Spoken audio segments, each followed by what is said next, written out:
किसी ने गंगा माँ से पूछा, गंगा माँ आप इतने लोगों के पाप लेती रहती हो, ढोती रहती हो, तो क्या करती हो इन पापों को? तो गंगा माँ ने कहा मैं क्या करती हूँ, मैं तो सागर को दे देती हूँ। गंगा सागर में चली गई तो सागर को मिल गया सब कुछ। तो फिर सागर से पूछा, हे सागर तुम इतने सबका पाप लेती हो, करते क्या हो? तो उसने कहा मैं तो बादलों को दे देता हूँ। वो सागर क्या करेगा, बादलों तक पहुँचा देगा, सारा जल बादलों में जाता है। तो बादलों से पूछा तुम क्या करते हो इन इतने सबके पापों को? कहा फिर वापस उन पर ही बरसता हूँ। क्या करता हूँ? वापस उन पर ही बरसता हूँ। तो हमारे पाप कहाँ जाएंगे? कहाँ जाएंगे भाई? हो गए, गंगा माँ ने ले लिए? नहीं, वो तो हमारे पास वापस आ जाएंगे। उनका फल हमें ही भोगना होगा। दुनिया में हम देखते हैं कोई ऐसे बीज बोता है तो ज़रूरी नहीं है कि अपने जीवन काल में उसके फल खाए। पहले ज़माने में कहते थे आम के बीज के लिए कि दादा बोए और पोता खाए। दादा के ज़माने में आम का बीज बोया जाता था और उसके जीवन काल में तो वो फल नहीं निकलता था, बहुत सालों के बाद फल निकलता था, तो पोते ही खाते थे।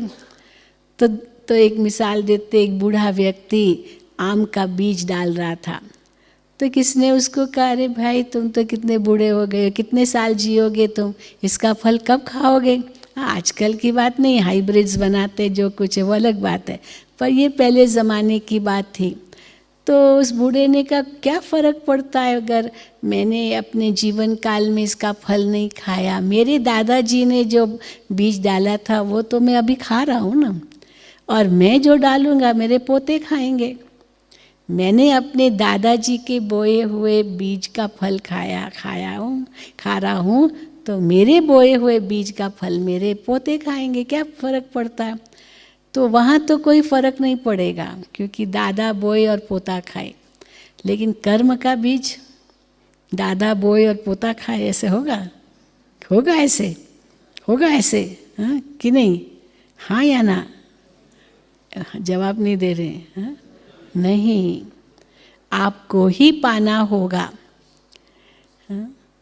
इस पर एक चुटकुला और सुनाते हैं कि किसी रेस्टोरेंट पर लिखा था कि आप खूब खाइए, इस रेस्टोरेंट में आकर के खूब खाइए, जितना आप खा सकते हैं खाइए, आपका जो बिल है ना वो आपका पोता भरेगा।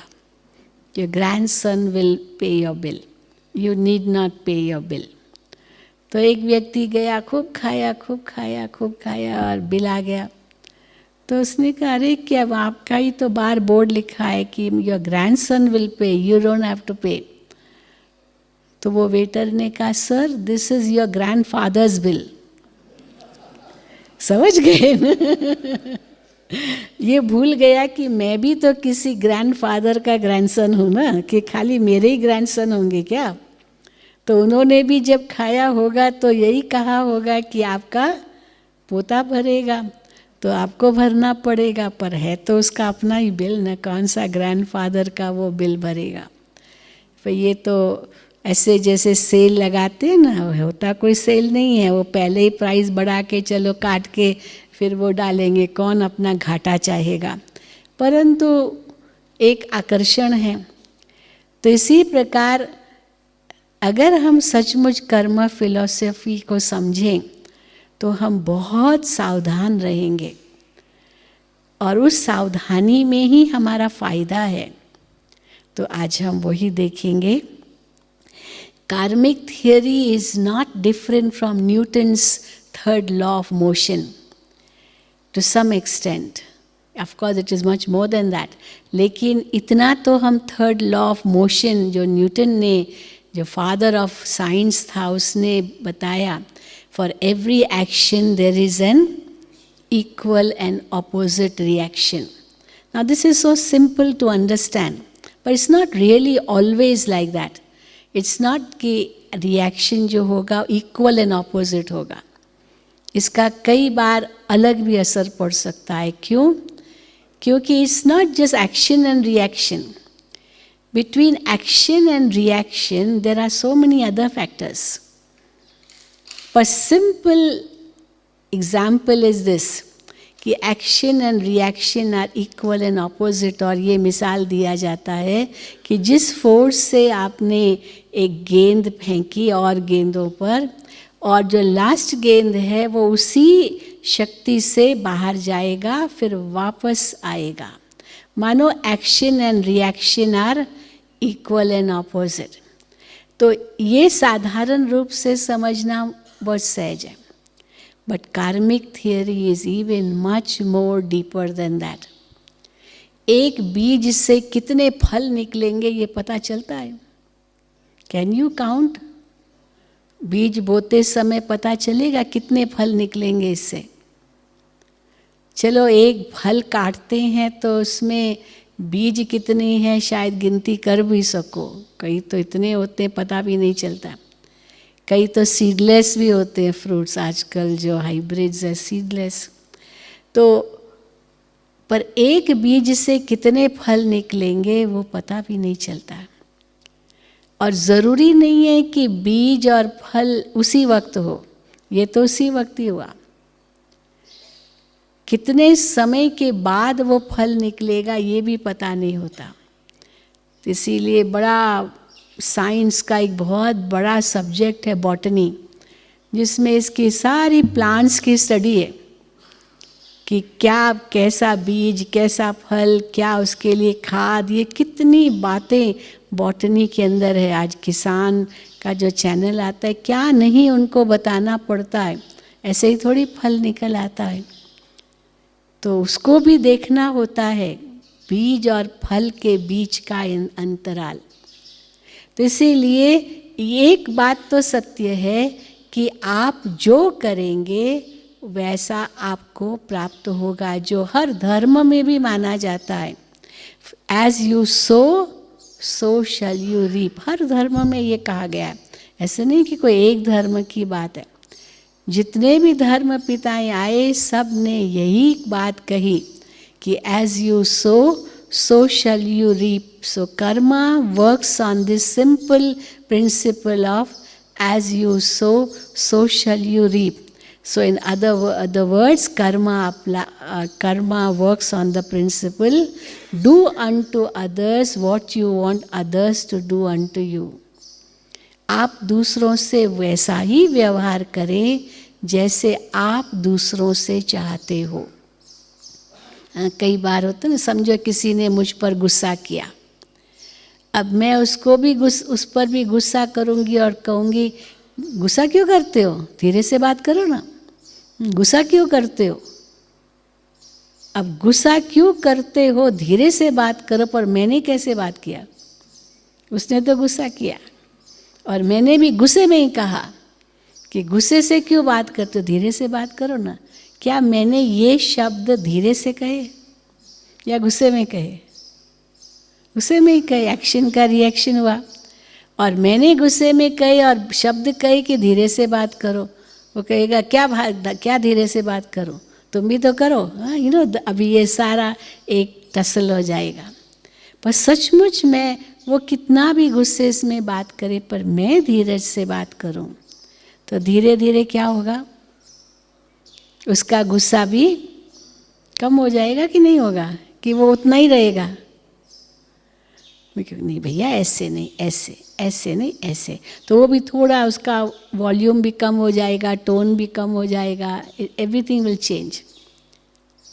तो इसीलिए आप जो दूसरों से चाहते हो वो आप पहले करें. हम कई बार हमारे पास टीचर्स आते हैं ना, हमारे यहाँ एजुकेशन विंग है, मैं एजुकेशन विंग की कोऑर्डिनेटर हूँ. तो टीचर्स को बहुत आते हैं, बच्चों को पढ़ाते हैं. तो बहुत कंप्लेन करते हैं, बहुत आजकल के बच्चे इतने तूफ़ानी हैं, बड़ा मुश्किल है बच्चों को संभालना. तो अब तो उन्होंने देखा कि कैसे यहाँ बच्चों के प्रोग्राम्स होते हैं और इतना डिसिप्लिन्ड होते हैं बच्चे, बात मत पूछो. तो कहते आप लोग कैसे करते हो. तो हमने उनको मिसाल दिया, देखो क्लासरूम में बच्चे बहुत शोर कर रहे हैं और टीचर पहुंच गई. अब टीचर जैसे ही पहुंची वो भी गुस्सा करने चालू कर दिया, तो बच्चे क्यों शांत होंगे? या लकड़ी उठा करके silence silence silence silence table पर मारती है। अब वो भी आवाज़ कर रही है और चाहती है कि बच्चे साइलेंट रहे, वो भी ठक ठक ठक ठक साइलेंट साइलेंट चिल्लाती रहती है। अब बच्चे भी साइलेंट नहीं है क्योंकि वो भी आवाज़ सुन करके और आवाज़ करते हैं। तो मैंने कहा this is not the right approach to make your the children silent. उसका राइट अप्रोच क्या है? आप वहाँ जाएं और बच्चों को दृष्टि दें, वेरी साइलेंटली, और जैसे वो आपको देखेंगे क्या करेंगे? हाँ, आपके आगे वो आप खड़े हैं बिल्कुल साइलेंस में, धीरे धीरे धीरे धीरे वो साइलेंट हो जाएंगे और आप उनको साइलेंस के वाइब्रेशंस दें। वो साइलेंस के वाइब्रेशंस देती जाओ, आप देखेंगे सब बच्चे एकदम साइलेंट, और आप मुस्कुरा दें, रिएक्ट न करें।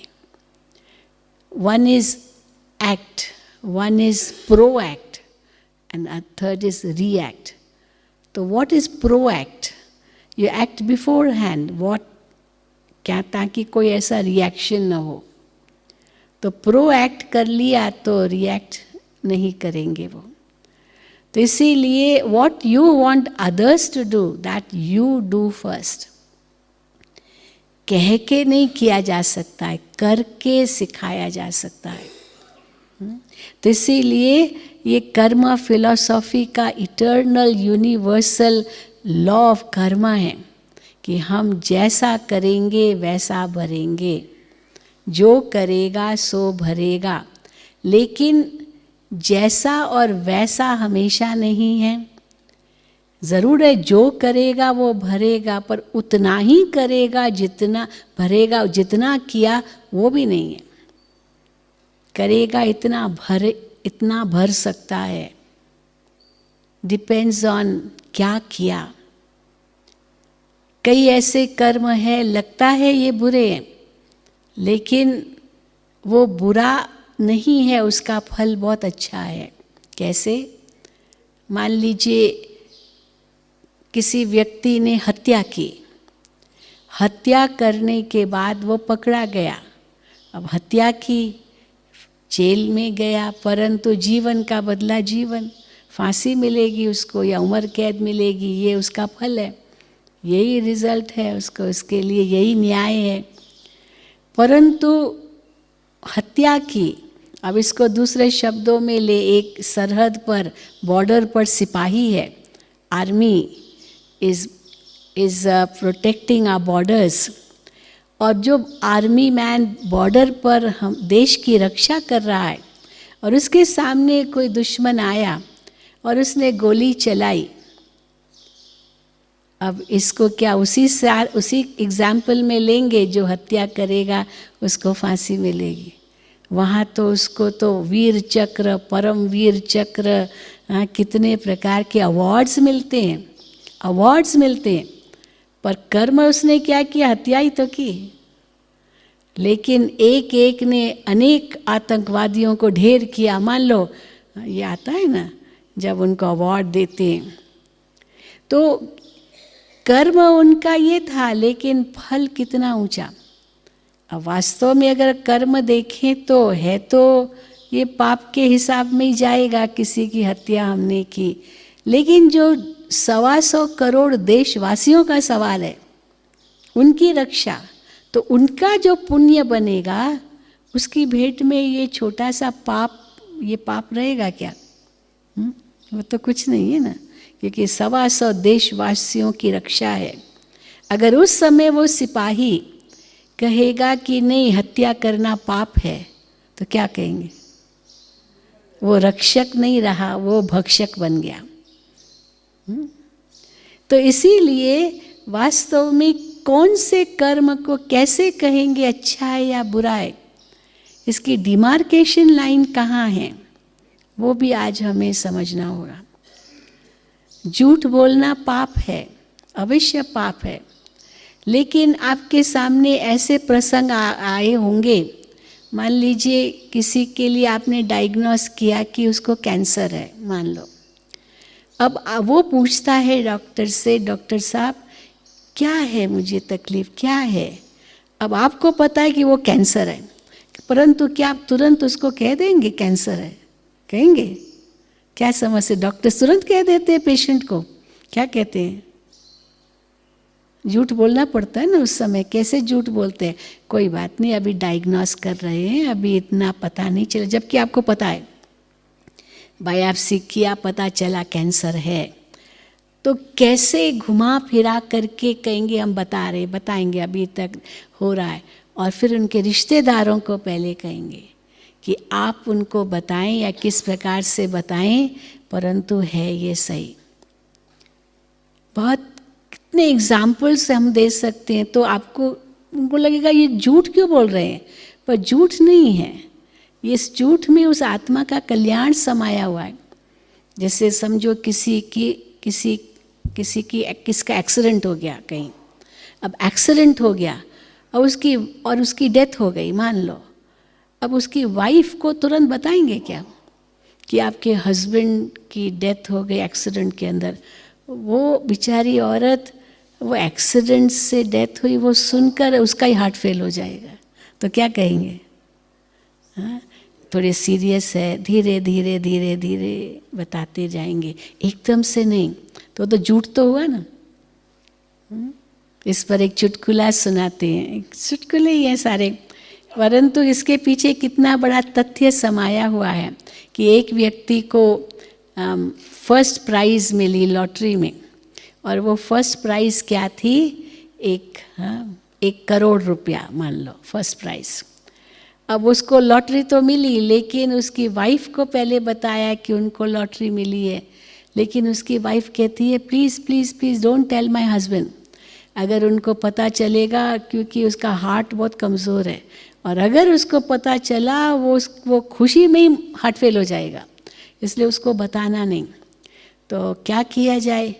तो उसकी वाइफ गई उनके डॉक्टर के पास कि डॉक्टर साहब ऐसे है, बट आई एम अफ्रेड कि अगर इनको बताया जाएगा कि आपको 1 करोड़ रुपया मिला है, तो वो जो surprise can lead to a shock, तो कहीं हार्ट फेल ना हो जाए। तो डॉक्टर साहब आप ही अपने ढंग से उनको बताएं। सुना होगा ये चुटकुला। तो अभी डॉक्टर ने कहा don't worry I will take care. तो पहले उस पेशेंट से शुरू किया कि समझो आपने लॉटरी की टिकट ली और आपको फर्स्ट प्राइज आपको प्राइज़ मिलती है, और उसमें आपको समझो 10,000 रुपया मिलता है, कुछ ऐसे का, आप क्या करेंगे? तो धीरे धीरे कहा कि 10,000 चलो मैं अपने बच्चे को दे दूंगा और पढ़ाई करेगा। अच्छा 20,000 मिले तो क्या करोगे? 50,000 मिले तो क्या करोगे? धीरे धीरे बढ़ाया कहना। तो कहा 50,000, तो फिर मैं अपने घर का रिनोवेशन को बहुत कुछ कहा, और फिर कहा परंतु अगर आपको 1 करोड़ मिले तो? कहा 1 करोड़ 100 लाख, चलो अगर मिलेगा भी ना तो 50,000 में आपको दे दूंगा। हाँ, यानी he wasn't at all even going to accept कि उसको 1 करोड़ मिलेगा। और जैसे डॉक्टर को कहा 50 लाख आपको दूंगा, उसने कहा, वो डॉक्टर को ही हार्ट फेल हो गया 50 लाख मुझे दोगे? मानो कहने का, आजकल तो 50 लाख भी क्या बड़ी चीज़ है, लेकिन कहने का भाव है कि डॉक्टर नेवर एक्सपेक्टेड कि वो मुझे ही कह देगा कि आधा मैं आपको दे दूंगा, और सचमुच वो तो मिलना था। यानी कहने का भाव है कि you can't tell the truth immediately, इसीलिए सत्य कहना है, परंतु उस सत्य के पीछे भी वो प्रिय भी हो ज़रूर, असत्य तो और वो प्रिय हो वो भी ना हो, सत्य भी हो प्रिय भी हो, पर समय कौन सा उचित है वो भी देखना है। तो इसीलिए law of karma is the eternal universal law is are actions are the cause that produce effects at proper time. So अभी इसके लिए 3 इम्पॉर्टेंट प्रिंसिपल्स हैं कर्मा फिलॉसॉफी के अंतर्गत। पहला है कि you reap what you sow, दूसरा है you reap much more than you sow. अब 1 रुपए की लॉटरी ली और 1 करोड़ मिल गया, तो ये भी भाग्य है। तो पिछला कर्म का फल है ये। अभी तो 1 ही रुपया दिया, तो you reap much more than you sow, and you reap at a different time than you sow, not necessarily at the same time. कई ऐसे बीज हैं कितने सालों के बाद फल देते हैं, और एक बार फल देना शुरू किया वो फल देते ही रहते। नारियल का पेड़ है, 10 साल के बाद फल निकलना शुरू होता है, परंतु एक बार नारियल निकलने लगे पेड़ में तो वो सारा साल देते हैं।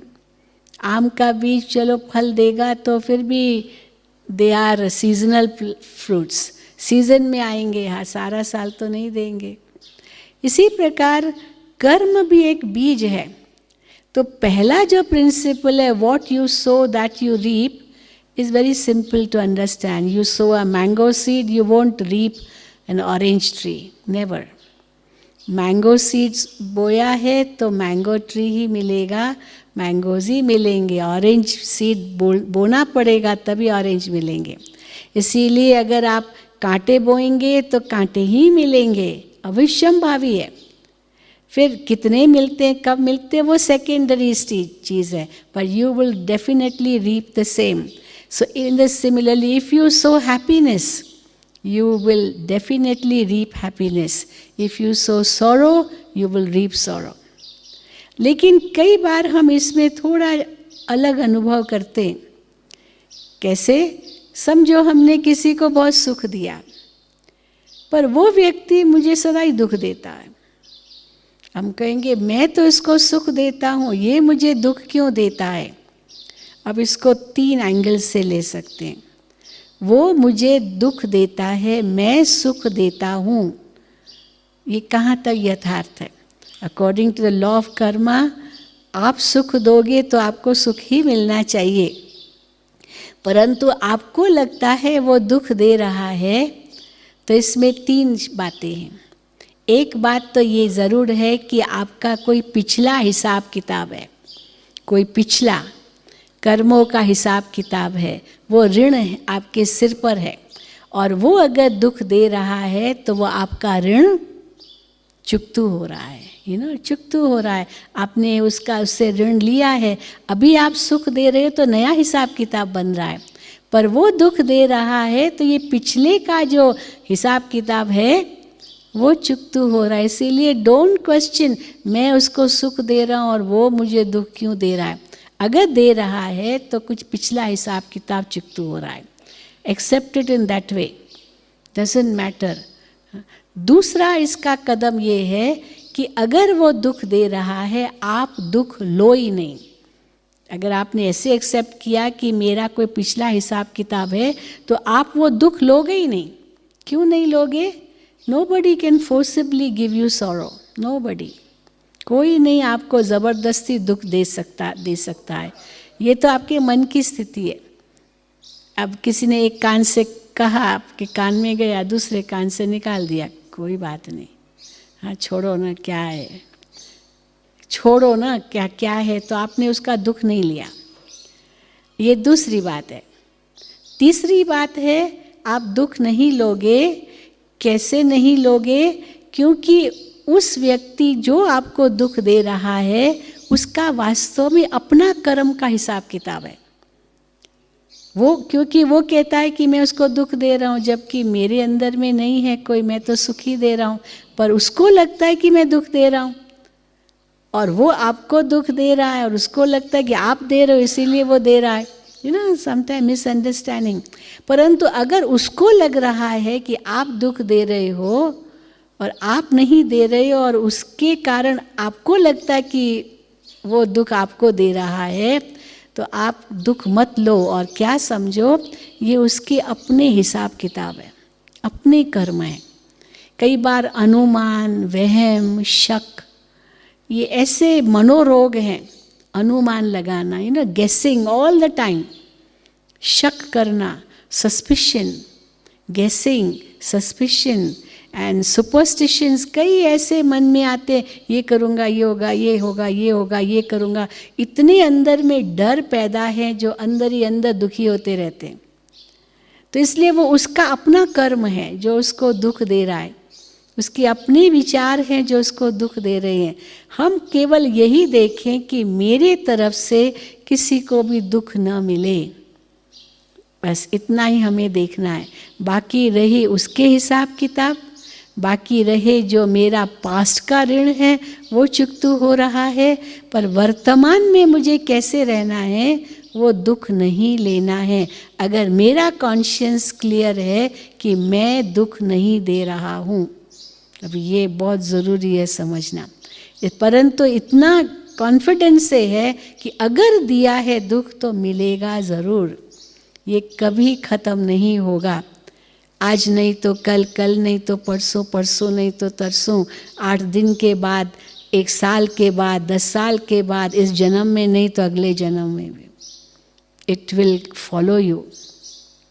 इसलिए अगर लगता है कि कोई दुख दे रहा है, डोंट बी वरीड, वो उसका हिसाब किताब है, वो चुकतू हो रहा है, या मेरा कोई पुराना हिसाब किताब है वो चुकतू हो रहा है। Don't take it, don't take that sorrow. But वो कॉन्शियंस आपका क्लियर तब होगा जब आप नहीं दे रहे हैं किसी को दुख, ये बहुत समझना होता है। तो दूसरा प्रिंसिपल है कि you always reap much more than you sow. तो वो भी हम देखते हैं, एक दाना डालते हैं और कितना ग्रेन्स मिलता है एक दाने से। तो वो कैसे होते हैं, it depends on how strong the impact is, how strong. अभी मैं एक अंगुली उठाती हूँ और हवा में खींचती हूँ। अब हवा में खींची तो पता ही नहीं चला, कैसे पता चलेगा कि लकीर खींच भी गई, क्योंकि हवा तो दिखाई नहीं दी, पर खींची ज़रूर ना, और मिट गई। फिर मैं अंगुली उठा करके पानी पर लकीर खींचती हूँ तो वो भी अंगुली की निशान, वो लकीर दिखाई देगी 1 सेकंड के लिए, फिर मिट जाएगी, क्योंकि वो पानी तो तरल पदार्थ है। परंतु यही उंगली लेकर के मैं रेत पर खींचती हूँ तो वो निशान तो कुछ देर तक चलेगा। फिर पाँव किसी का लगा या हवा का झोंका आया तब वो निशान मिटेगा। परंतु वही अंगुली लेकर एक मैं रॉड लेती हूँ या एक नुकीली चीज़ लेती हूँ, पॉइंटेड चीज़, और एक पत्थर पर खींचती हूँ तो वो लकीर तो क्या होगी, परमानेंट हो जाएगी। सालों सालों तक वो लकीर उस पत्थर पर रहेगी। इसीलिए कहावत है पत्थर पर लकीर, क्योंकि वो मिटती नहीं है। यानी वो कितने जन्म तक भी वो कर्म आपका पीछा करेगा, वो ख़त्म नहीं होगा। इसलिए you always reap much more than you sow, and you can reap it at a different time. It's not always कि आपको उसी समय मिलेगा। संकल्प में आपने किसी के लिए बुरा सोचा और फिर आपने अंदर में उसको काटा कि नहीं नहीं मुझे ऐसे नहीं सोचना है, और फुल स्टॉप लगा दिया। जितनी देर आपने उतना सोचा उस समय मन आपका मैला हुआ, क्योंकि नेगेटिव सोचा। फिर आपने उसको साफ कर दिया, नहीं ऐसे मुझे नहीं सोचना है। लेकिन बार बार सोचा और बार बार सोचा, फिर चलो मुख से बोल दिया और फिर सॉरी भी कर दिया, चलो उसने माफ़ भी कर लिया, लेकिन आपको तो लगेगा अरे मैंने क्यों बोला, उसको क्यों ऐसे कहा, मुझे नहीं कहना चाहिए था, चलो सॉरी कर दो। सॉरी कह दिया फिर भी अंदर तो खाएगा ना कि मुझे उसको दुख तो हुआ होगा, चलो फिर मैं बदल देता हूँ। तो इतना समय जो आपको भी दुख हुआ वो भी तो फल पाया ना, जो कहा और फल पाया। और कर्म से कर लिया फिर तो वो तो पत्थर पर लकीर हो गई, वो आपका पीछा करेगा। भले वो कहेगा, वो क्षमा भी चलो आपने मांग ली और उसने दे दी, चलो हो भी गया, पर you can't forgive yourself. He may forgive you but you can't forgive yourself. आप छिपा भी नहीं सकते हो, क्योंकि अंतरात्मा को तो पता है ना ये गलत काम किया है। अंतरात्मा इतनी स्वच्छ पवित्र है, तो थोड़ा सा दाग लगा तो पता तो चलता है। सफ़ेद कपड़े पर ज़रा भी दाग लगा पता तो चलता है ना। यहाँ तो फिर भी दूसरों को पता चलेगा, हम कितना भी छिपाने की कोशिश करें वो दाग, दूसरे कहेंगे बहन जी यहाँ दाग है, बहन जी यहाँ दाग है, अभी पता है हमें दाग है, तो हम छिपाने की कोशिश करेंगे, वो छिपेगा नहीं। पर ये जो अंदर का दाग है ये तो हम ही जानते हैं, और हम भी अपने आप से तो छिपा नहीं सकते। इसीलिए कहा जाता है कोई गलत काम किया, भले दुनिया को नहीं पता चला, लेकिन आपकी आत्मा को तो पता है और ईश्वर को तो पता ही है। ऐसे थोड़ी उनसे आप छिपा सकते हो, परमात्मा से आप कुछ भी छिपा नहीं सकते हो। दुनिया से भले आप छिपाएं, और एक न एक दिन उसका फल ज़रूर मिलेगा। तो इसीलिए you sow and you reap at a different time. लेकिन ये इसकी फिलॉसफी क्या है? Because there is a big journey between sowing and reaping, big journey है। अब इस जर्नी के अंतर्गत ये सारी बातें हैं। Before you sow the seed you have to plough the field. If you don't plough the field, हम खेत को तैयार ही नहीं करेंगे, हल नहीं चलाएंगे, ऐसे ही बीज डाल देंगे तो क्या होगा? क्या होगा? वो बीज निष्फल जाएगा। इसी प्रकार दान करना बहुत बड़ा पुण्य है, बहुत अच्छी बात है दान करना। लेकिन किसको दान कर रहे हैं? धरती में बीज डाल रहे हैं, पर धरती बंजर है, वो बीज कैसे फल देगा? निष्फल हो जाएगा, जल जाएगा, सड़ जाएगा, सूख जाएगा, फल नहीं देगा। तो पहले धरनी को तैयार करना पड़ता है। अर्थात जिसको हम दान करते, समझ से बड़ा पुण्य बनता है, दान करना एक पुण्य है। पर जिसको दान करते वो पात्र योग्य नहीं है, वो पात्र योग्य नहीं है, तो दान क्या होगा हमारा? हम धन का दान करते हैं किसी को, मान लो, पर वो जिसको कर रहे हैं वो उस धन से जाके शराब पिएगा, या हो सकता है एक चाकू खरीद ले और किसकी हत्या कर ले, मान लो, यू नेवर नो। धन दिया, इसलिए कई लोग धन दान बहुत ही बड़ी बात नहीं मानते।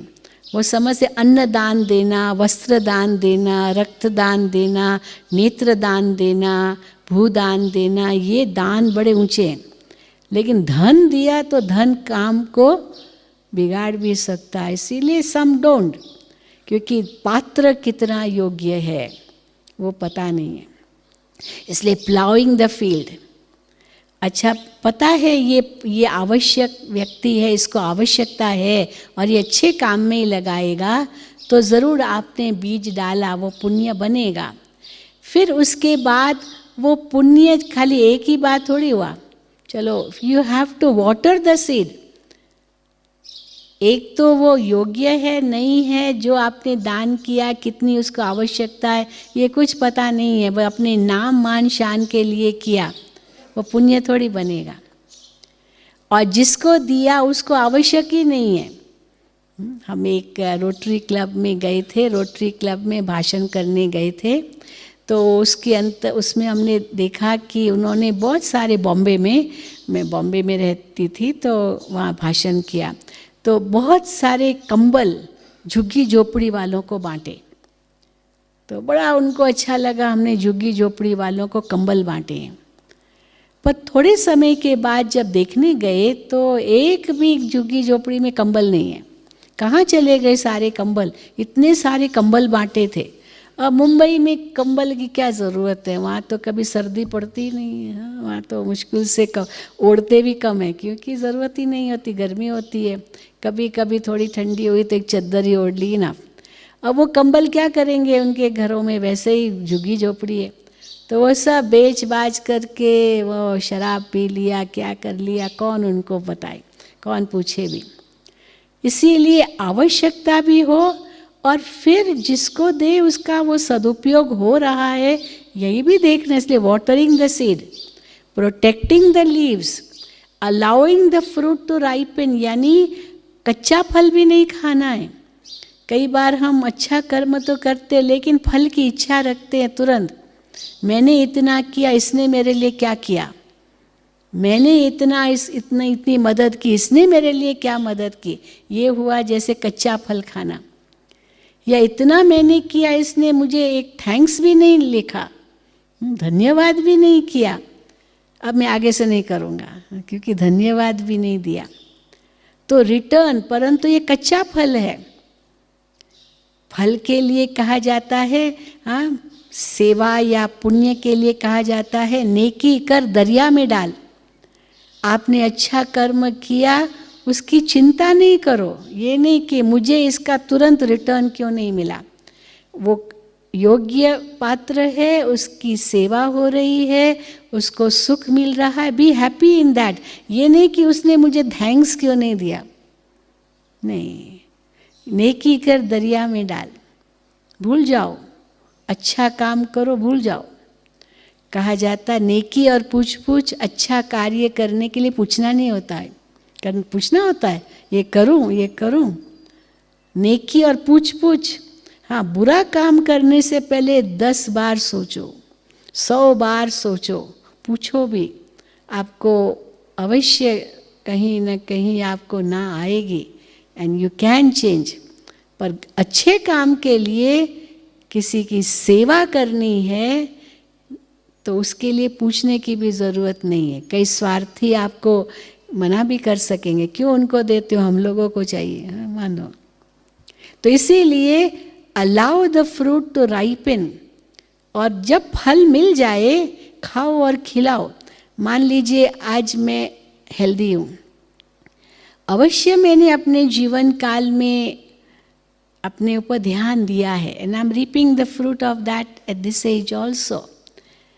और अब ये जो मैं फल खा रही हूँ, it's not only for me, सबको खिलाओ, सबको खिलाओ, सबको सुख दो जो मैंने सुख पाया है अपने जीवन में। और जैसे सबको सुख देते जाते हैं, मेरा सुख कोई कम नहीं होगा, वो बढ़ेगा। फल खाओ और खिलाओ, धन है सेवा करो, हाँ योग्य को दो, ज़रूर पुण्य बनेगा, नहीं तो यही मिट्टी में मिल जाएगा। तो जो मेरे पास फल है, तन का सुख है, मन का सुख है, धन का सुख है, ये दूसरों को बांटो तो ये बढ़ेगा। अगर इसको बांटा नहीं, सेवा में नहीं लगाया, ये यहीं ख़त्म हो जाएगा, जैसे फल सड़ जाएगा अगर बांटा नहीं, खुद भी न खाया और खिलाया भी नहीं। धन है लेकिन तिजोरियों में रखा हुआ है, हाँ, चलो बैंक में जमा कर दिया तो फिर भी वो लोन के हिसाब से बैंक दे सकती है, आपको इंटरेस्ट के साथ मिलेगा, पर वो भी नहीं कर रहे हैं, डर के मारे घर में ही रख दिया है कि किसी को पता ही नहीं चले, और एक दिन चोर लूट जाएंगे तो ओम शांति है। एक मिसाल सुनाते हैं ना कि एक व्यक्ति था, उसके पास बहुत सोना था, सोने के मानो पत्थर जैसे सोना, इट वाज, उनके बड़े कुछ बना के रखे थे, सोना ही था।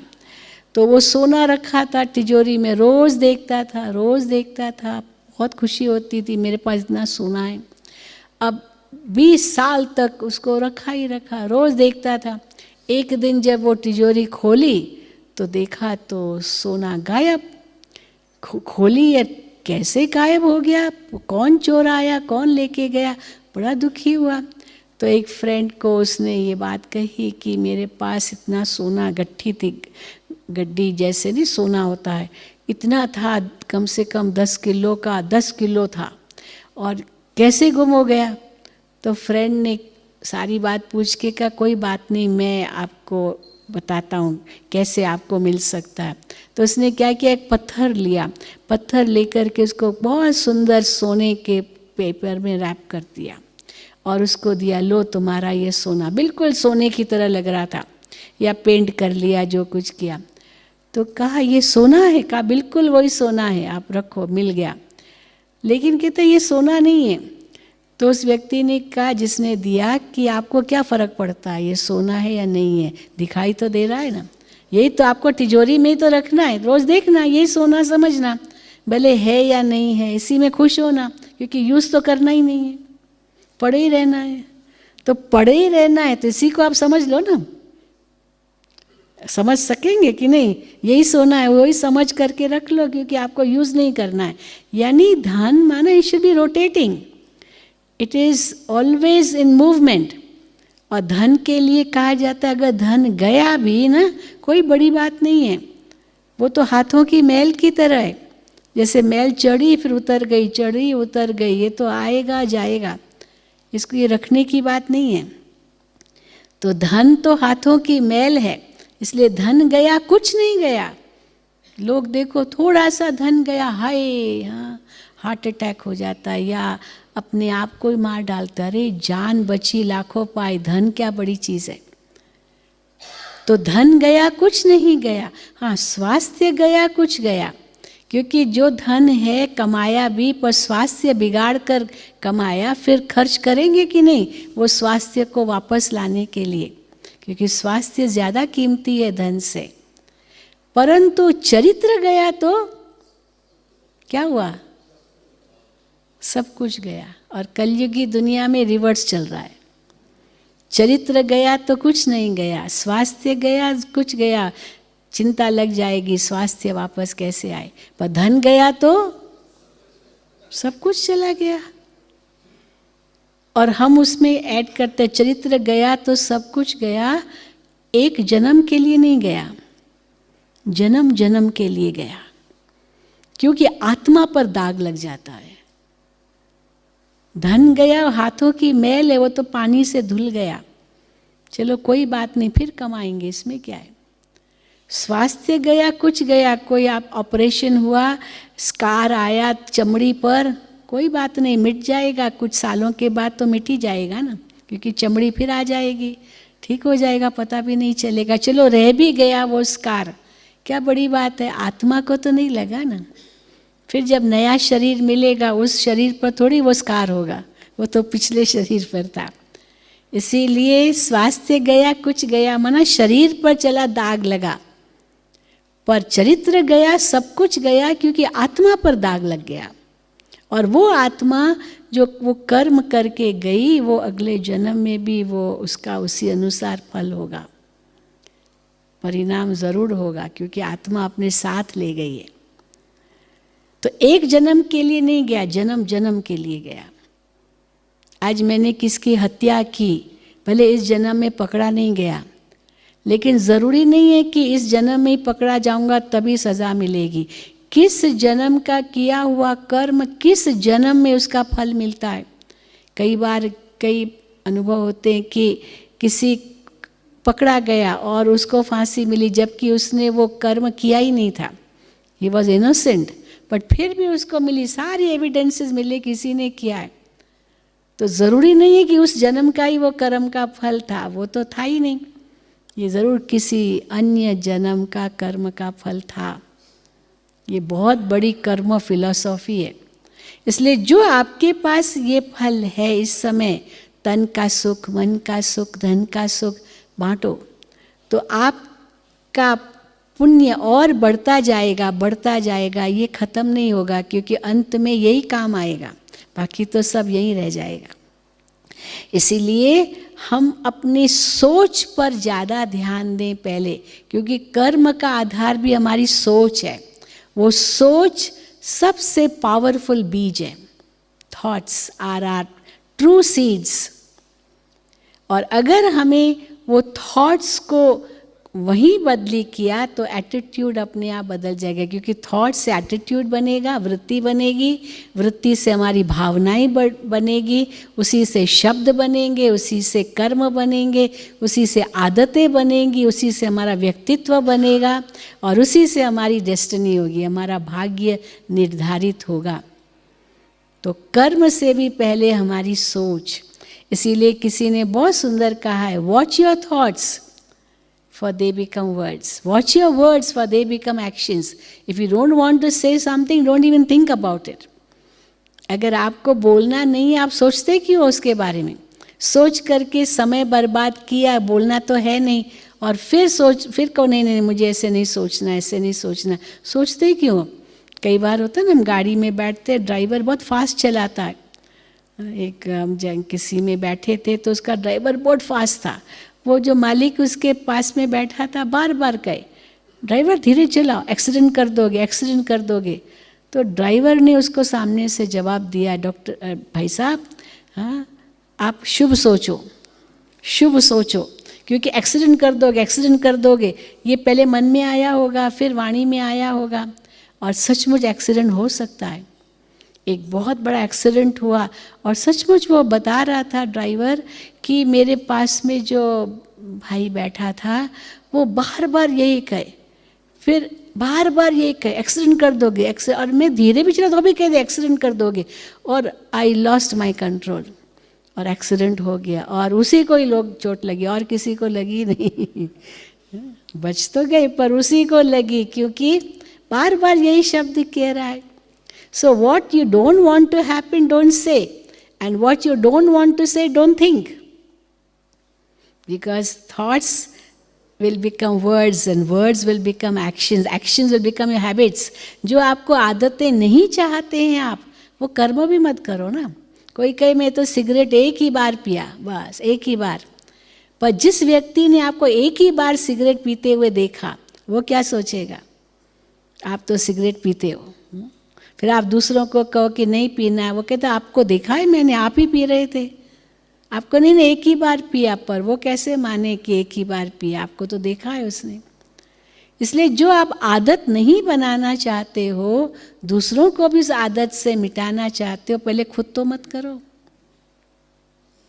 तो इसीलिए watch your habits, for they will become your personality, वही आपका व्यक्तित्व बन जाएगा। People will see you in from that angle only, और वही व्यक्तित्व आपका फ्यूचर, आपकी डेस्टिनी, आपका भाग्य निर्धारित करेगा, इस जन्म का भी और अगले जन्मों का भी। इसलिए हमें अपने कर्मों पर ध्यान देना होगा। Every person is responsible for his actions, so his Karma also is his own responsibility. हम अपने जो मुझे फल मिल रहा है, हम दूसरे पर दोष न दें, इसके कारण मुझे ऐसे हुआ, इसके कारण मुझे ये मिला, इसके कारण नहीं होता है, मेरे कारण ही मुझे होता है। दूसरे का कर्म का फल मुझे नहीं मिलेगा। आपके पेशेंट को पेट में दर्द है, आप डॉक्टर हो और चलो आप कहेंगे मैं गोली देता हूँ तो आपका दर्द मिटेगा, पर आप तो उसका दर्द नहीं ले सकेंगे ना, ले सकेंगे?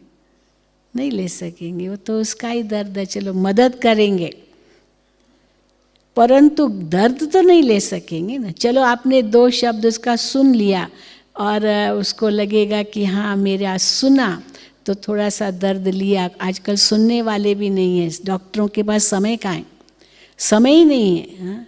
थोड़ा समय निकालना होगा, सुनना होगा, तो चलो आप मदद कर सकेंगे, उसका थोड़ा दर्द लिया आपने, परंतु समय भी तो दिया ना, कुछ दिया तो चलो उसका दुख थोड़ा मदद किया, उसका पुण्य थोड़ा आपको मिलेगा। फिर दवाई लिख के दे दी, ये क्या बड़ी बात है। और फिर बेचारा वो बार बार पूछ रहा है, सर साहब ये करूँ ये करूँ ये करूँ, तो एक डॉक्टर ने तो यहाँ तक कह दिया जाओ जो चाहिए करो, मेरा सिर मत खाओ, जो चाहिए खाओ, मेरा सिर मत खाओ। अब बेचारा उस पेशेंट को पता ही नहीं, समझ ही नहीं है, तो भी प्यार से तो कह सकते हैं। इसीलिए मेरे जो कर्म है वो मेरी जिम्मेदारी है, हम दूसरे पर न थोपें। तो कर्म वास्तव में वो ग्राउंड है जिस पर हमारा सारा जीवन आधारित है, वही हमारी सच्ची पूंजी है। कभी ये हमने सोचा, सच्ची पूंजी हमारे कर्म हैं, और वही सच्ची पूंजी ही हमारे कर्म हमको उसी अनुसार फल देगी, और उस पर तो हम ध्यान देते ही नहीं हैं। बाकी चीज़ों पर कितना ध्यान देते हैं, लेकिन अपने कर्मों पर और उसके भी आदर हमारी सोच पर कितना हम ध्यान देते हैं, हम अपने आप से पूछें। तो कर्म हमें क्या सिखाता है? कुछ लोग इससे डरते हैं, कर्म से। हाय मैंने ये किया, मुझे ये दंड मिलेगा, मुझे ये सज़ा मिलेगी।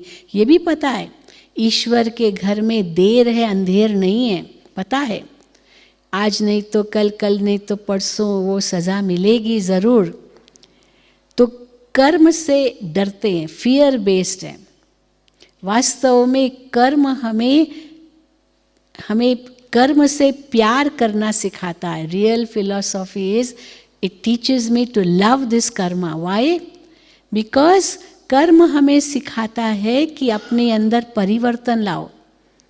अगर ये बार बार करोगे इसका फल मिलेगा, और जब तक आपने परिवर्तन नहीं किया अपने अंदर, तब तक ये कर्म का फल आपको फॉलो करेगा।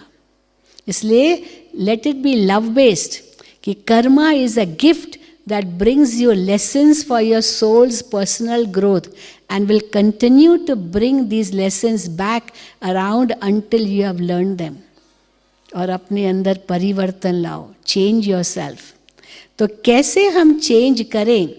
हम उस समय ये सोचे लोग मुझसे कैसे व्यवहार करते हैं वो कोई बात नहीं, ये उनका कर्म, पर मैं कैसे रिएक्ट करता हूँ वो मेरा कर्म बन जाएगा। How is my reaction? What they do is their karma, but what I do is my karma. Let me not blame anybody else for my karma.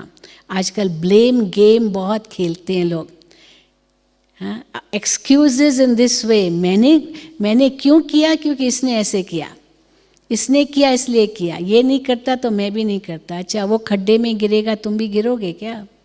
हाँ? वो तो गिरा खड्डे में, तुम भी गिरोगे।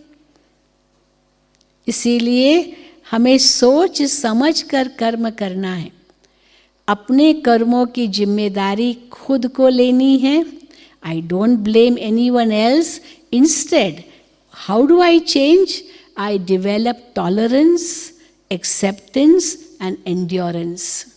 ये बहुत ज़रूरी है। Only then I can experience peace and power in my life. कई चीज़ें हम कईयों को हम रिस्पेक्ट नहीं देना जानते हैं, नहीं देते हैं। अच्छा रिस्पेक्ट नहीं दे सको तो कम से कम उनको टॉलरेट तो करो। रिस्पेक्ट क्यों नहीं दे सकते? क्योंकि उनका व्यवहार अच्छा नहीं लगता, तो आप रिस्पेक्ट नहीं देते हो उनको। चलो रिस्पेक्ट ना दो तो टॉलरेट तो करो। आपके फैमिली मेम्बर्स ही है या जो कुछ भी है, you have to tolerate them. अच्छा कोई कहे नहीं मैं टॉलरेट नहीं कर सकता हूँ, I don't like him, I don't want him, I don't, नहीं, एक्सेप्ट तो करना ही है। वो आपके कर्म अनुसार, हिसाब किताब अनुसार संबंध बने हैं, आप उसको एक्सेप्ट तो आप करोगे ही, क्योंकि आपके कर्मों का हिसाब किताब है। इसलिए एक्सेप्ट कैसे नहीं करेंगे? तो never mind don't give respect, never mind you can't tolerate, accept it. Accept करके और वो एंड्योरेंस अपने अंदर धारण करो और आपके कर्मों का हिसाब किताब चुकतू हो जाएगा। आप उनको गुड विशेस दो, आप उनके प्रति अच्छी भावनाएं रखो, वो चाहे कैसा भी हो। नहीं तो ये हिसाब किताब कर्मों का बढ़ता जाएगा और this can lead to great sorrow, great more tragedies. इसीलिए मुझे क्या करना है यही हम सोचते हैं।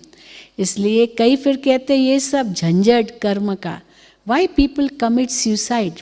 Because they don't want all this. उनसे छूटना चाहते हैं, तो समझते हैं मर जाएंगे तो अच्छा होगा। But even if I die I cannot renounce actions, और ही वो कर्म मेरे साथ पीछा करेगा जो मैंने सुसाइड किया। वो भी एक और पाप का खाता बढ़ा, अनटाइमली डेथ। आत्मा तो भटकेगी। अब ये बहुत बड़ा हिसाब किताब है। इसलिए you can't renounce actions, but you can definitely make your actions elevated. That is important. You can't renounce actions. दवाई नहीं लेनी है इसीलिए डॉक्टर को ही छोड़ना है, नहीं, वो तो आपका शुभ चिंतक है। इसीलिए हम कर्म को न छोड़ें, पर हम कर्म को एलिवेटेड बनाएं, ऊंचे बनाएं। पर वो कर्म हमारी एटीट्यूड के आधार पर ही बन सकते हैं, क्योंकि 4 प्रकार के एटीट्यूड्स हैं, वृत्तियां हैं जो हम मन में लाते हैं। एक वृत्ति है मेरा तो मेरा, तेरा भी मेरा। Mine is mine, yours is also mine. तेरा सो मेरा, मेरे हाथ न लगा, मेरी चीज़ पर तुम बिल्कुल हाथ नहीं लगाओ, मैं नहीं दूंगा और तुम्हारा भी छीन लूँगा जो तुम्हारे पास भी है। ये डेविलिश एटीट्यूड है। ह्यूमन एटीट्यूड क्या है? Mine is mine, yours is yours. ठीक है, तुम्हारा मुझे नहीं चाहिए पर अपना नहीं दूंगा, तुम्हारा छीनूंगा नहीं, तुम्हारे पर मेरी नज़र भी नहीं जाएगी, हट जाओ यहाँ से, ले जाओ, तुम्हारा ले जाओ। भाई भाई का झगड़ा हो जाता है आपस में, क्या होता है? पार्टीशन बन जाती है, तू मेरे घर नहीं आना, मैं तेरे घर नहीं आऊँगा। भले दुश्मन नहीं भी है पर मित्र भी नहीं है, हट गए एक दो से। Yours is yours, mine is mine. पर तीसरा है divine attitude, mine is mine as well as yours. ये हम सबका, ये प्रकृति सबके लिए है, केवल मेरे लिए नहीं है। ईश्वर दाता सबके लिए है, केवल मेरे लिए नहीं है। तो सबको मिले, बांट के खाओ, बांट के खाओ। और योगी की एटीट्यूड तो और भी ऊंची है इनसे। न कुछ मेरा न कुछ तेरा, ये सब ईश्वर का है। मेरा तेरे में जाते क्यों, ये ईश्वर का है। गीत हम भजन कीर्तन गाते हैं, प्रार्थना करते हैं या आरती करते, आरती में भी आता है ये तन मन धन सब है तेरा। किसका, किसका है, ईश्वर का। ये तन मन धन सब है तेरा, तेरा तुझको अर्पण क्या लागे मेरा। कितनी अच्छी भावना से हम गाते हैं, पर सचमुच ऐसे महसूस करता है कि हे प्रभु ये तन भी तेरा है, मन भी तेरा है, धन भी तेरा है, मेरा कुछ नहीं है। ये योगी की एटीट्यूड है। और जब इस एटीट्यूड के हम बनते हैं, सचमुच इतने न्यारे प्यारे हो सकते हैं। और जो कुछ है मेरा वो सेवा के लिए, सेवा के लिए। और ये सेवा निष्फल नहीं जाती, इसका बहुत बड़ा पुण्य बनता है, अंत में यही काम आएगा। इसलिए इन एटीट्यूड्स को हमें समझ करके उस अनुसार हमें कौन सा कर्म करना है, क्योंकि इनके आधार पर 4 प्रकार के कर्म भी होते हैं। सिंफुल एक्शन जिसको हम पाप कर्म कहते हैं, चैरिटेबल एक्शन जिनको हम पुण्य कर्म कहते हैं, एलिवेटेड एक्शन जिसको हम सत्कर्म, सुकर्म, श्रेष्ठ कर्म, समर्थ कर्म, ये बड़े ऊंचे कर्म होते हैं, उनको कहेंगे। और फिर न्यूट्रल एक्शंस है जो न पाप बनते न पुण्य बनते हैं, या न्यूट्रल एक्शंस। अब इन कर्मों को हमें समझना होगा और मुझे क्या करना है ये भी समझना होगा। तो सिंफुल एक्शंस क्या है, कई कहते कैसे समझे क्या पाप है क्या पुण्य है। क्या पाप है क्या पुण्य है, केवल इसको ऐसे रूप में नहीं समझ सकते। जैसे कोई कहेंगे झूठ बोलना पाप है, पर जो प्रसंग बताया जहाँ पर पेशेंट पूछ रहा है क्या है डॉक्टर साहब, आप उस समय सच नहीं बता सकते हो, झूठ ही बोला, लेकिन उसमें उसका कल्याण छिपा हुआ, आपका पाप नहीं बनेगा। तो पाप किसको कहते हैं? बहुत सुंदर किसी ने कहा है कि दया धर्म का मूल है, पाप मूल अभिमान। पाप का मूल अभिमान है, न कि झूठ बोलना, चोरी करना, हत्या करना। ये तो एक इनका स्पिरिचुअल लेवल हम पहले लेवें। आज कोई कहे मैं कभी झूठ नहीं बोलता हूँ, कभी नहीं झूठ बोलता हूँ, और जो झूठ बोलता है उस पर गुस्सा आता है। अब ये कौन सा पुण्य कमाया आपने? झूठ बोला उसने, गुस्सा किया आपने। तो झूठ बोलने वाले ने तो पाप किया और गुस्सा करने वाले ने पुण्य किया। हो सकता है उसने इसलिए झूठ बोला क्योंकि आप गुस्सा करेंगे, तभी उसने झूठ बोला। आपके गुस्से के कारण उसने झूठ बोला। कई बार बच्चे झूठ क्यों बोलते हैं? मम्मी डांटेगी, मम्मी मारेगी, पापा मारेंगे, हाँ, मार का डर, तो झूठ बोल दिया। अगर आप प्यार से पूछेंगे सच क्यों नहीं बताएंगे, पर झूठ क्यों बोला? क्योंकि आपकी मार का डर था। तो हम ही निमित्त बने उसको झूठ बुलवाने के। तो शायद उस पर पाप नहीं चढ़ेगा, मेरे पर डबल पाप चढ़ेगा, क्योंकि क्रोध किया। तो पाप और पुण्य की क्या मापदंड है? और सबसे बड़ा झूठ तो हम कदम कदम पर बोल रहे हैं। कौन सा झूठ? स्पिरिचुअली अगर देखें, मैं हूँ आत्मा और खुद को देह समझ के बैठे हैं। सारा दिन अभिमानवश मैं करते ही रहते हैं, मैं ऐसा मैं ऐसा मैं ऐसा। और जितनी बार अभिमानवश मैं कहा, वो सब पाप का खाता बनता है। अभिमान ये पाप का पहला दरवाज़ा है। फिर मोहवश, लोभवश मेरा मेरा कहते हैं, ये भी पाप बनता है। कोई कहते मैं कभी चोरी नहीं करता, किसी की चीज़ कभी उठाई नहीं मैंने, पर अपनी भी जो मैं समझ रहा हूँ वो भी मेरा मेरा समझकर मोह रख रहा हूँ, ये भी पाप है। क्योंकि मोह के वश हैं तो ये पाप है, ये चोरी है। क्योंकि भगवान का है, आप यही कहते हो ना, ये किसने दिया? भगवान ने दिया। तो अगर भगवान का दिया हुआ है तो आपका कहाँ से हुआ? और मेरा कहा माना चोरी हो गई ना। आपकी कोई चीज़ है नहीं और वो चीज़ आपने अपने पास रख ली और कहा ये मेरी है, तो ये तो चोरी हो गई ना। अमानत में ख़यानत डाल दी। कोई आपको 6 मास के लिए कुछ दे के जाए कि 6 मास के बाद मैं लूँगा, और 6 मास के बाद जब आपसे मांगने आए आपको 6 मास तो मैंने रख दिया इसलिए मेरा हो गया, ऐसे तो नहीं ना। तो अगर कोई भी संसार की वस्तु में मोह रखा है, ये पाप बन जाएगा। मोह भी एक पाप है। तो काम, क्रोध, लोभ, मोह, अहंकार, ईर्ष्या, द्वेष, नफरत, वैर, दुश्मनी, हेराफेरी, बेईमानी, चुगली, ये सारे पाप के ही अलग अलग रूप हैं। तो झूठ, चोरी, हत्या, हम कहते हैं दूसरे की हत्या की, पर आत्मा अपनी हत्या कितना कर रही है? आत्महत्या कभी होती नहीं है। देयर इज नथिंग लाइक आत्महत्या। आत्मा तो मरती नहीं है, जीव हत्या है। पर आत्मा की हत्या कैसे होती है? अपनी आत्मा की सुसाइड कर रहे हैं। कैसे?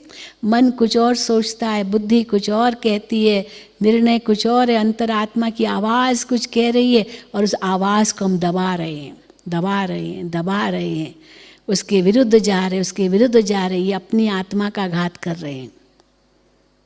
दूसरे को क्या करेंगे? अपना ही खुद कर रहे हैं। अब अपनी आत्मा का घात माना अंदर में इतनी गिल्टी कॉन्शियस फीलिंग्स होगी, इतना डर बैठेगा, किसी को पता न चल जाए, किसी को पता न हो।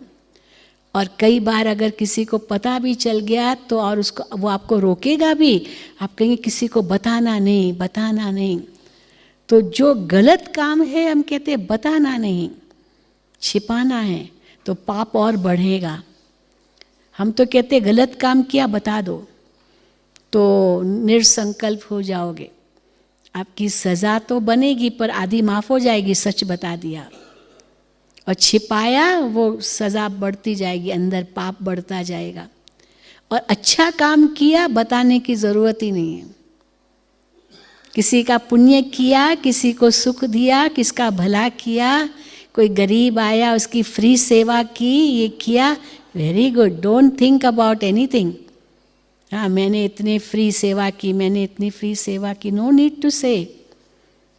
नेकी कर दरिया में डाल। तो अच्छा कार्य वर्णन करने की ज़रूरत नहीं, मैंने ये किया, अभिमानवश कहने की आवश्यकता नहीं है। कोई आपकी महिमा भी करे ना, आप साहब इतना अच्छा करते हो, आपको मैं क्या करता हूँ, ये तो ईश्वर की शक्ति है। You know, really this is the greatest thing you can do. दरिया में डालो, नेकी कर, कर्मणे वाधिका रस्ते माँ फलेषु कदाचन। कर्म पर पूर्ण अधिकार रखो, फल की चिंता मत करो। ये कितना बड़ा कर्म सिद्धांत है, कर्म योग है ये सच्चा। कई कहते हैं हमारा कर्म से ही योग है। यू नो, कई नर्सेज आती है हमारे पास, डॉक्टर्स भी आते हैं, तो कहते हैं we are married to our profession. वो नर्सेज तो साफ कहती है they did not marry because they have been nurses throughout life. और ओल्ड एज में भी जैसे they are spinsters, never married. तो किसी ने किसी से पूछा आपने शादी क्यों नहीं की, तो कहा I am married to my profession. मेरा प्रोफेशन ही मेरा धर्म है, मेरा कर्म है, और उसी को कर्म योग समझ लिया। कर्म से योग, वास्तव में कर्म से योग इज नॉट कर्म योग। Work is worship is not really कर्म योग। Work is worship is fine, ये ईश्वर का कार्य है, पर ईश्वर को भूलना थोड़ी है। उसमें हाथ कर्म करे पर मन ईश्वर में हो, ये है सच्चा कर्म योग। और फल ईश्वर पर छोड़ दो। देखो नर्सेज इतनी प्यार से सेवा करती, इतना प्यार से सेवा करती है किसी पेशेंट की, है ना। कई हमने नर्सेज देखी है, बिल्कुल अपने बच्चों से भी ज़्यादा वो नर्स इतना प्यार से सेवा करती है पेशेंट का। परंतु समझो पेशेंट मर गया तो क्या करेगी, रोती रहेगी क्या? भाई मैंने अपनी सेवा पूरी की जितनी करनी थी। और अगर वो पेशेंट अच्छा हो गया तो भी खुशी खुशी उनको विदाई देगी, good, I tried my best and God did the work and now you are well. तो वो मोह तो नहीं रखेगी ना, पेशेंट भी अगर मोह रख दे और उसको घर ही न जाने दे मोह भी नहीं रख सकते। सेवा सेवा सेवा ही मेवा है। वो सेवा के से जो खुशी आती है वही अंतर का सच्चा मेवा आत्मा को मिलता है, वही पुण्य की कमाई है। इसलिए सिंफुल एक्शंस, पाप क्या है? All actions based on body consciousness resulting in vices, ये पाप के खाते में जाते हैं। और कितना पाप हमारा होता होगा हर एक समझ सकता है। इसलिए पाप कर्म का फल ही हम देख रहे हैं, तन के रोग, मन की अशांति, धन की खींचातानी। धन की कमी नहीं, धन होते हुए भी वो धन सुख नहीं देता है, नहीं देगा सुख, क्योंकि पाप की कमाई है, पुण्य की कमाई नहीं है। समझो कोई किसी की है, वो सुख कैसे देगा? कहा जाता है चोरी का माल मोरी में, चोरी का माल मोरी में। चोरों ने चोरी की और माल छिपा के रखा, और दो चोर छिप गए वो माल लेकर के, दो चोर और आगे गए दूसरा माल चुराने के लिए। और बीच में दो चोरों ने, जिन्होंने माल छिपा के रखा था, सोचा कि वो चोर और माल ले आएंगे, कहीं वो ये भी माल न ले लेवे तो हम क्या करेंगे, खाना बनाएंगे, इसमें जहर डाल देंगे और वो जब आएंगे तो खाना खा लेंगे और हम वो माल भी ले लेंगे, ये मर जाएंगे। पर जब वो माल आए, वो चोर आए और देखा ये चोर सोए हुए हैं, तो उनको मार करके वो खाना खा लिया जो जहरीला था। तो क्या हुआ? हैं? चारों ही मर गए, क्योंकि हर एक यही सोचता है ये भी मैं जब्त कर लूँ, ये भी जब्त कर लूँ, ये भी जब्त कर लूँ। उसने उस रूप से सोचा, उसने उस रूप से सोचा, तो चारों ही ओम शांति। और वो माल वहीं का वहीं। हाँ, तो चोरी का माल मोरी में। किसी को भी सुख नहीं देगा। सुख वही धन देगा जो आपने पुण्य की कमाई खाई है, मेहनत की कमाई खाई है। इसीलिए कहा जाता है जो सहज मिले वो दूध बराबर, जो सहज मिला, दिल से मिला, वो दूध बराबर है, वो शक्ति देगा। जो मांग लिया वो पानी के समान है, वो केवल प्यास बुझाएगा, उस समय खुशी देगा, हाँ इतना मेरा जेब भरा हुआ है। और जो खींच लिया, जबरदस्ती खींच लिया, वो रक्त के बराबर है, न वो उसके काम आया न आपके काम आया, भले आपने खींच लिया तो वो खींच लिया। देखो ब्लड डोनेशन देते हैं, वो ब्लड क्या है, वो तो दूध के समान है, स्वेच्छा से ब्लड डोनेट करते हैं। पर किसी को गोली मार के उसका खून निकाला तो वो किसके काम आएगा? इसीलिए जो सहज मिले वो दूध बराबर है, वो दुआओं के साथ मिलेगा। कोई गिफ्ट देता है, नो प्रॉब्लम, आपने मांगा थोड़े, वो दुआ के साथ दिया कि ये इतनी इन्होंने प्यार से सेवा की है, आई विश टू गिव, वो दूध समान शक्ति देगा। पर आपने मांगा और उसने दिया, वो कहेगा लो मांग रहा है दे दो, छोड़ो, मांग रहा है दे दो, वो दुआओं के साथ नहीं मिलेगा। कई बार होता है ना, हो सकता है बद्दुआ के साथ भी मिल जाए। जैसे कोई चोर होता है ना, चोर वो बंदूक दिखाएगा। कई बार कोई ऐसे गया, चोर ने बंदूक दिखाई, निकालो सब कुछ जो चाहे जो है निकालो। अब आप सोचेंगे मैं लड़ने लगूंगा तो क्या होगा, हाँ मार डालेगा, तो दे देंगे, लो भाई मारो नहीं, आपको जो चाहिए ले जाओ। पर देते समय अंदर में क्या सोचेंगे, जा ले मर मर, हाँ? अंदर में बोलेंगे भले नहीं, वो आपको मार रहा है पर आप उसको कहेंगे मर मर, और वो चीज़ देंगे ज़बरदस्ती। हाँ, देंगे कि नहीं देंगे, कि लड़ेंगे? देना पड़ेगा, हाँ, क्योंकि नहीं तो जान ले लेगा। तो इसीलिए ले मर तो दिया, लेकिन बद्दुआ के साथ दिया, दुआ के साथ तो नहीं देंगे ना। तो अगर किससे मांगा और बहुत जोर दिया तो देगा, लेकिन बद्दुआ के साथ देगा। और मार करके ले लिया, ये तो पता नहीं कितना पाप बन गया। तो आप सोचो कि कितना इंसान का पाप बनता है। और चैरिटेबल एक्शंस क्या है? किसी भी आवश्यकमंद व्यक्ति को हमने समय पर मदद की, बहुत बड़ा पुण्य बनता है। लेकिन उसमें दो बातें ज़रूर है कि वो आवश्यकमंद हो, और दूसरा करने के बाद उसका अभिमान हम न रखें, तब वो पुण्य बनेगा। कहा जाता है दायां हाथ दान करे, बाएं हाथ को पता भी न चले। दायां हाथ का बाएं हाथ को पता न चले कि दाएं हाथ ने ये अच्छा काम किया, इतना गुप्त हो, इस तब वो पुण्य बनेगा। और फिर वो करने के बाद आप ईश्वर को उस फल दे दो। जो ईश्वर को फल देना होगा वो देगा, और ईश्वर के घर में अंधेर नहीं है, इसलिए फल अच्छा ही होगा। और तुरंत फल आपको क्या मिलेगा? अंदर में शांति मिलेगी और शक्ति का अनुभव होगा, खुशी मिलेगी। एलिवेटेड एक्शंस क्या है? अभी उनसे ऊंचे जो परमात्मा हमें सत्कर्म करना अभी संगम युग पर सिखा रहे हैं। क्या सिखा रहे हैं?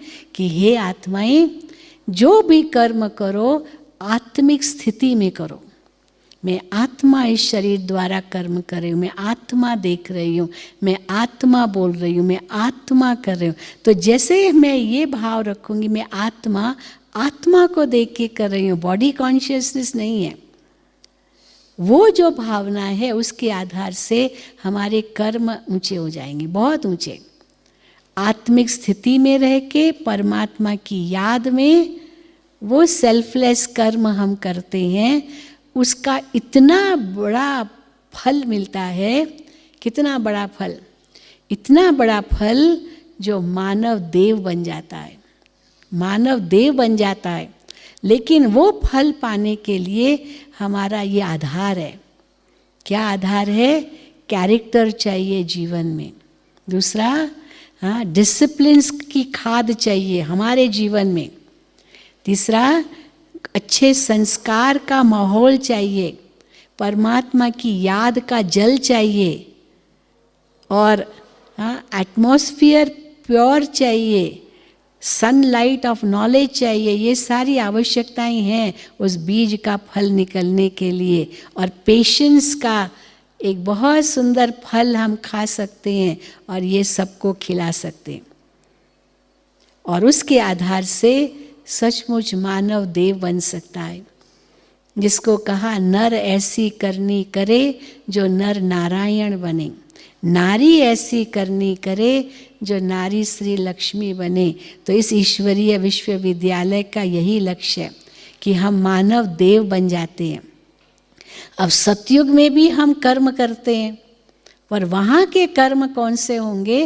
वो न्यूट्रल कर्म है, न पाप बनते न पुण्य बनते हैं, न एलिवेटेड कर्म भी है, क्योंकि आत्मा जो कर्म इस संगम पर किया वो फल खाते रहते हैं, फल खाते रहते हैं।